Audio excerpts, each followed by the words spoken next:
50 మందికి తెలియచేయునది ఏమనగా ఇప్పుడు మీ దగ్గర 500 నోటు ఉన్నదా ఉన్నదా అయితే ఒక్కసారి బయటికి తీసి చేతిలో పట్టుకోరి. నా దగ్గరనైతే లేదు, ఇప్పుడు ఫోన్ పేలు ఉన్నాయి, కానీ మీరు మాత్రం బయటికి తీయుండ్రి. తీసిరా? ఆ నోటు ఒరిజినల్ నోటు అని సంబరపడొద్దు, అది డూప్లికేట్ నోటు కావచ్చు.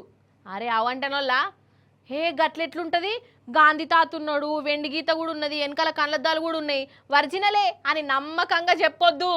ఈ ముచ్చట చూసి 500 నోటు ఒరిజినలా డూప్లికేటా తెలుసుకోవాలి, జాగ్రత్తగా ఉండుర్రి మీరు. బోష్ని ఈ డూప్లికేట్ గాళ్ళకి అగ్గిపెట్ట, వాళ్ళ చేతులు ఇరిగిపోను, వాళ్ళ కాళ్ళకు జట్టలు ఉట్టా గిట్లా మందిని కన్ఫ్యూజ్ చేసి ఆడుకుంటురేందోలా. ఏందంటారా, ఇప్పుడు మన దేశంలో డూప్లికేట్ 500 నోట్లు బొచ్చడు తిరుగుతున్నాయటనోళ్ళ ఒరిజినల్ నోట్ల కంటే ఇప్పుడు డూప్లికేట్లకే ఎక్కువైనాయి కావచ్చు అని అంటుర్రు. ఈ మాట అనేది వాళ్ళు వీళ్ళు కాదు, డైరెక్ట్ కేంద్రం వల్లే ఆ మతలబు సల్లగా చెప్పిర్రు.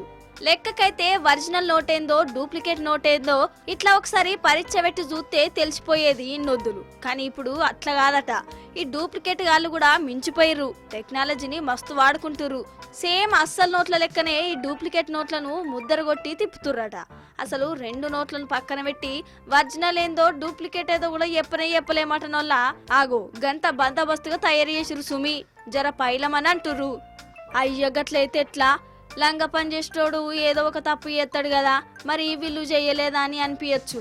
ఇక దేవులాడంగా ఒక్క తప్పుగా నవడ్డది. ఏందంటే ప్రతి నోటు మీద రిజర్వ్ బ్యాంక్ ఆఫ్ ఇండియా అని ఇంగ్లీష్లో రాసి ఉంటుందట కదా. ఇక్కడనే దొరికిపోయారు డూప్లికేట్ గాళ్ళు. ఈ రిజర్వ్ బ్యాంక్ ఆఫ్ ఇండియాలా రిజర్వ్ అన్న పదంలా ఈ అనే అక్షరం బదులు ఏ అనే అక్షరం ముద్దర కొట్టుకున్నారట. ఇగో గిదేగా మిస్టేకు, ఏ అని ఉంటే డూప్లికేటు, ఈ అని ఉంటే ఒరిజినల్. కాబట్టి మంచిగా ఒక్కొక్క అక్షరం పట్టి చూసుకోరని చెప్తుర్రు.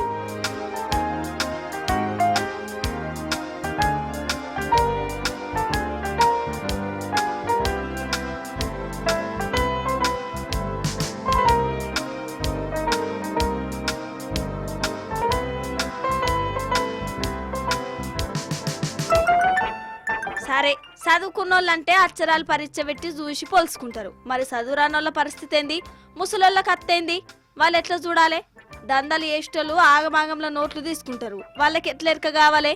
ఇప్పుడు 500 నోట్ అంటేనే భయపడేటట్టు చేసిరు కదా. వెనకట కదా 10 రూపాయల బిల్లలు చెల్లేయని ఎవడో టాంటం చేయగానే ఎవ్వరు కూడా తీసుకోలే. ఇప్పుడు 500 నోటును కూడా ఎవ్వరు తీసుకోరు కావచ్చు. అంతలావైతే ఇచ్చే పైసలు రేపో మాపటిలో ఇయ్యాలి గాని 500 నోటు మాత్రం నాకు అద్దు అంటారు కావచ్చు. గట్లనే కొడుతుంది మరి నాకు.